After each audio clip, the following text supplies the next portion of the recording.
At first glance, I knew we had a beautiful sign here in the making. It's definitely a restorable piece. My name is Howie Cohen, and I run a sign company in Utica, New York called Just Neon Sign Company, and I've been doing this since 1993. The techniques are the same. The equipment has gotten a lot better.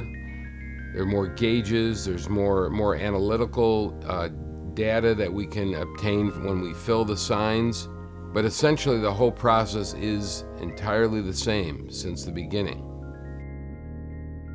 This particular sign is a Hudson automobile sign. Hudson was a very popular make in automobiles back in the 40s and 50s. They're no longer made, but these signs still exist and are highly desirable amongst the collectors.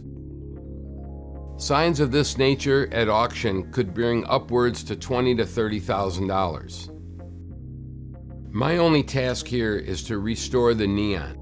The dealer that had this sign brought this sign to me in the condition that it is in, and I took it upon myself then to restore the sign using the original materials that were used back in the 1940s, which is neon tubing.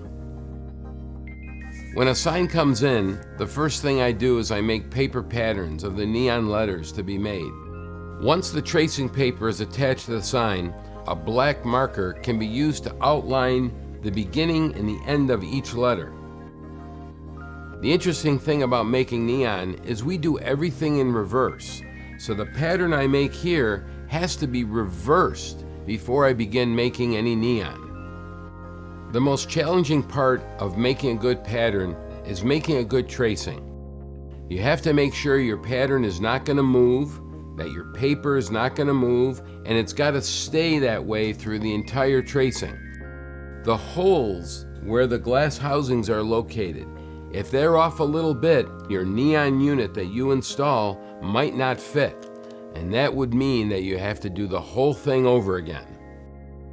Once I have the pattern made, I can measure out how many feet of glass I'm going to be using. The glass tubing that we use is specifically made for the neon sign industry. It comes in various diameters. This particular one is 12 millimeter in diameter.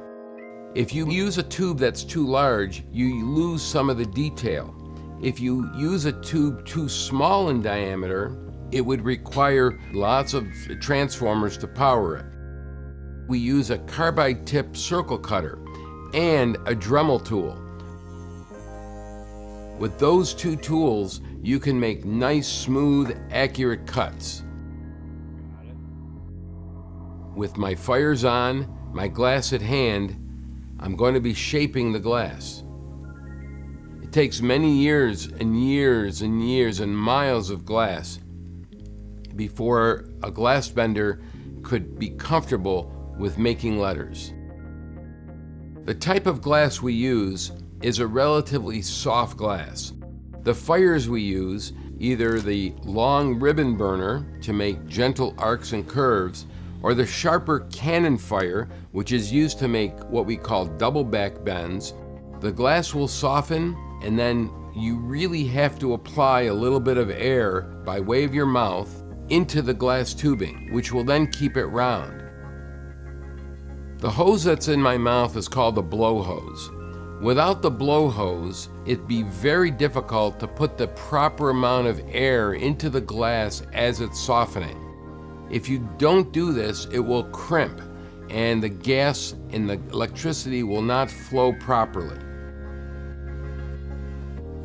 The biggest challenge of the glass bending process is not to get burned, not to get cut, not to burn and then cut yourself, or cut yourself and then burn yourself. Everything is a challenge. There's so many things that can go wrong in making neon. Once the glass is bent, it goes to the bombarding table. The machine you're seeing is a manifold.